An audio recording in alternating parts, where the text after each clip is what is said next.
Texas A&M, we're joined by head coach Jim Schlossnagle, and our student athlete is Brett Minnick. Coach, will you open up with the statement? Yeah, congratulations to Stanford. Awesome day of baseball for them to win a close game like they did against Fullerton, and then we responded in the first inning, but then obviously from a pitching staff standpoint, I thought Cortez did an okay job of keeping us in the game, but the game obviously just got away from us real quick in the seventh inning. So we're still in the exact same spot we were when the day started. We got to win one game to advance our season. So now Stanford's in the same spot. So it should be a good ball game tomorrow. Brett, how are you feeling, especially lower body, and what does it mean to you to be able to make an impact and kind of have the season come down to a game like this? Yeah, I'm feeling good. It's just good to be out there. No one's 100% this time of year, so you just got to play through some things. It's just good to help the team, but at the end of the day, you look for W's in the win column. So if we didn't do that today, we'll get back at it tomorrow. Jim, it seems like you've probably been in this situation on both sides a million times. What is it that you would normally say, or what is it, what normally your goal is to, in the situation we are now where you come off the losing night, to get that back for tomorrow night? Yeah, I mean, the first time I ever was a part of a College World Series team as a head coach, we won the first game of the Super Regional and lost the second one 14-1. So I remember that feeling well, and that's what today felt like. So that team had to win one game, and they did. This team is not a Super Regional, but it's the same thing. You got to win one game to advance your season. So I have supreme confidence in, especially our older group of players, and you got to go play good baseball. You can't. Stanford has a really good team, and so we're fortunate to have played one less game. Maybe that'll work to our advantage. It didn't today, but we'll find out tomorrow. Is it Nathan tomorrow? I don't know yet. I want to check and see how everybody feels, and we'll make a decision tomorrow. I mean, Nathan was the guy to start out with in the SEC tournament. You came back from the championship game. Is there something he's working on, something that's... He just needs to throw more strikes. I mean, he needs to just be the Nathan Detmer that he's capable of being. Ground ball pitcher normally that keeps the ball in the ballpark and throws effective off-speed pitches. But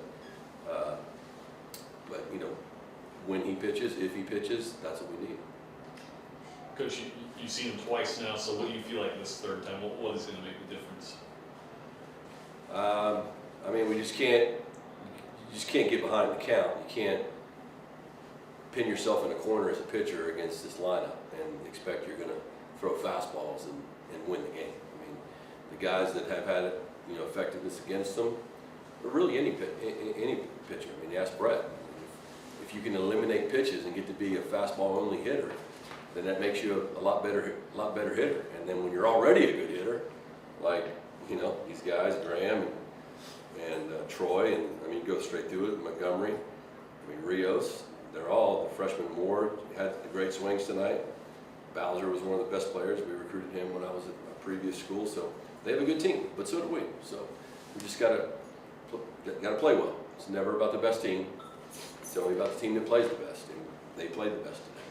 Are there any pitchers that are 100% out for tomorrow, or is it pretty much all hands on deck?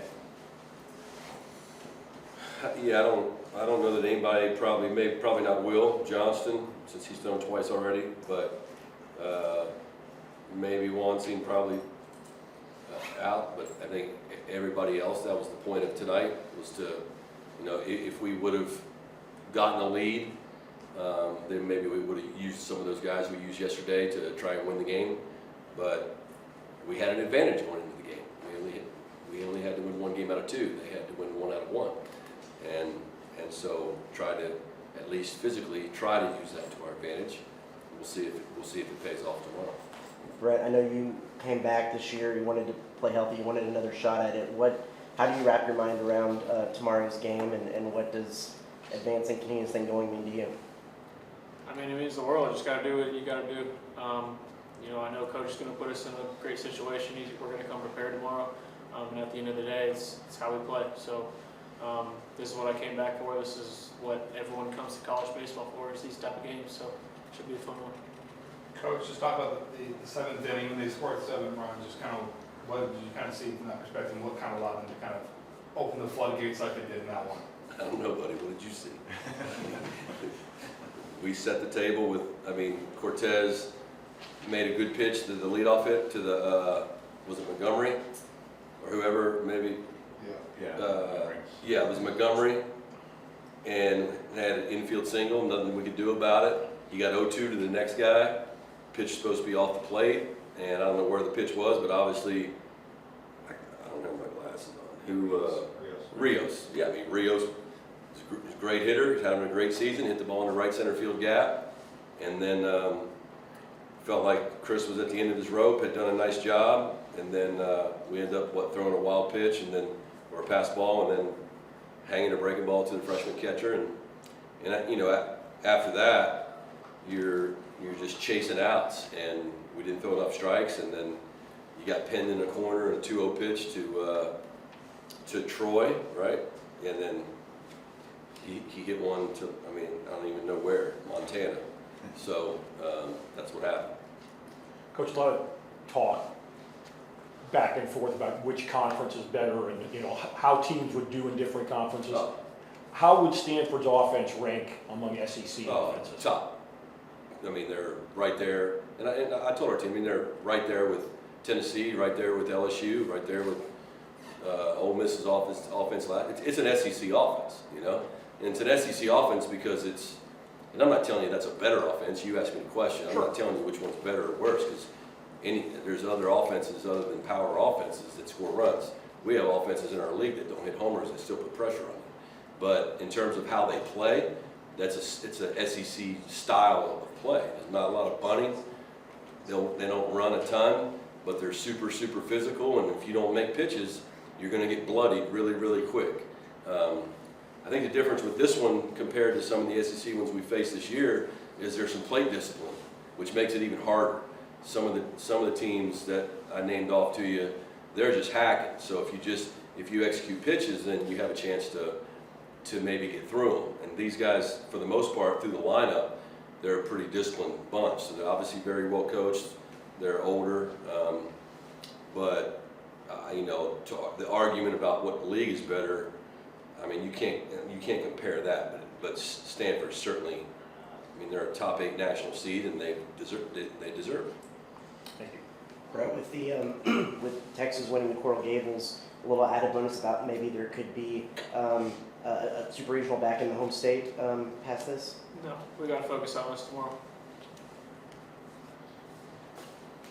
Anything else? Yeah, just final question for me. Just thoughts on the pitching performance of Nick Duke and just kind of what made him difficult today in this one for you guys. He pitched in the first game, right? Yeah. So kudos to Nick. Thought he got his changeup going. We were taking some pitches. We probably could have swung early in the count, but we were taking some pitches trying to get back in the game. It's hard to hit a grand slam with nobody on base, so just trying to get and give him credit. I think he really just got his changeup going and made some really good pitches with that. We stung some balls, but certainly, and he walked one guy, and they didn't make an error, so no free bases. He threw strikes, no free bases, and he got to pitch with the lead. So it's fun to pitch that way. All right, thank you guys. Thank you.